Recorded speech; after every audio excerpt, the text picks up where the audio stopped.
नमस्कार मित्रांनो, स्वागत आहे तुमचं मराठी टेक मित्र आपल्या यूट्यूब चॅनलमध्ये. संजय गांधी निराधार योजना तसेच श्रावण बाळ राज्य निवृत्ती वेतन योजना या योजनेसाठी तुम्ही पात्र असाल तर तुमच्यासाठी आनंदाची बातमी आहे.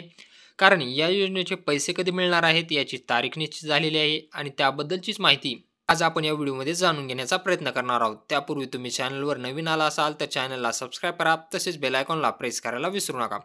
आपणा सर्वांना माहीत आहे की संजय गांधी निराधार योजना तसेच श्रावण बाळ राज्य निवृत्ती वेतन योजना या योजनांचे पैसे आता डीबीटी मार्फत तुमच्या आधार संलग्न बँक खात्यामध्ये ट्रान्सफर केले जात आहेत. ज्यांचं आधार व्हेरिफिकेशन झालेलं आहे अशाच लोकांना हे पैसे त्यांच्या डीबीटी लिंक बँक खात्यामध्ये जमा करण्यात येत आहेत. जर तुमचेही पैसे जमा होत नसतील तर तुम्ही काय करायचं आहे, यापूर्वीचे तुमचे योजनेचे पैसे जमा झाले नसतील तर तुम्हाला कोणती प्रोसिजर फॉलो करायची आहे हेही आपण या व्हिडिओमध्ये जाणून घेणार आहोत. चला तर मग पाहूयात की तुमचे पैसे कधी जमा होणार आहेत. ठिकाणी पाहू शकता आपणास सूचित करण्यात येते की डीबीटी प्रणालीवर दिनांक 7 ऑगस्ट 2025 रोजी दुपारी 2:30 वाजल्यापासून ते 8 ऑगस्ट 2025 10 पर्यंत पोर्टलवरील लाभ वितरण करण्याची कार्यवाही करण्यात येणार असून सदर कालावधीत पोर्टल सक्रिय राहणार नाही.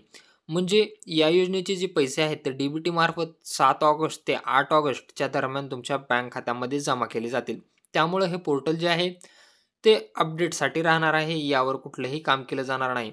यामधून तुम्हाला माहिती मिळाली असेल की तुमचे जे पैसे आहेत ते 7 ऑगस्ट किंवा 8 ऑगस्ट या तारखेच्या दरम्यान तुमच्या बँक खात्यामध्ये जमा केले जातील.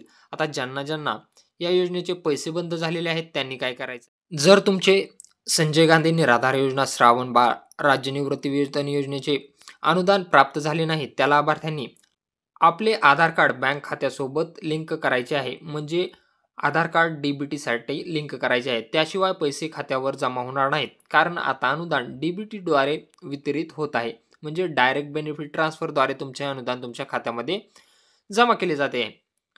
तसेच एकापेक्षा जास्त बँक खाते असतील तर त्या खात्यास आधार लिंक असेल तर त्या खात्यावर सुद्धा अनुदान जमा होऊ शकते. कृपया सदर खाते तपासून पाहावे. तुमचे एकापेक्षा जास्त जर नॅशनलाइज बँकेचे बँक खाते असतील तर तुम्ही ते बँक खाते चेक करा की त्या बँक खात्यावर तुमचे पैसे गेलेले आहेत का नाही. वरील सर्व पर्याय करूनही तुम्हाला अनुदान प्राप्त जर होत नसेल तर तुम्हाला काय करायचं आहे, तुमचं ओरिजिनल आधार कार्ड, बँकेचे पासबुक आणि आधार कार्डला लिंक असलेला मोबाईल नंबर सोबत घेऊन तुम्हाला तहसील कार्यालयामध्ये जायचं आहे आणि तिथं तुम्हाला तुमचं आधार व्हेरिफिकेशन करून घ्यायचं आहे. जोपर्यंत तुमचं आधार व्हेरिफिकेशन होत नाही तोपर्यंत तुमचे पैसे तुम्हाला मिळणार नाहीत. आता ज्यांचे पैसे येत नाहीत त्यांनी आधार कार्ड, बँक पासबुक आणि आधार कार्डशी संलग्न असलेला मोबाईल नंबर घेऊन तहसील कार्यालयामध्ये जाऊन तुमचं आधार व्हेरिफिकेशन करून घ्या. तुम्हाला इथून पुढचे अनुदान प्राप्त होईल. तर असं हे महत्त्वपूर्ण अपडेट होतं. जर व्हिडिओ आवडला असेल तर चॅनलला सबस्क्राईब करा, तसेच बेल आयकॉनला प्रेस करायला विसरू नका.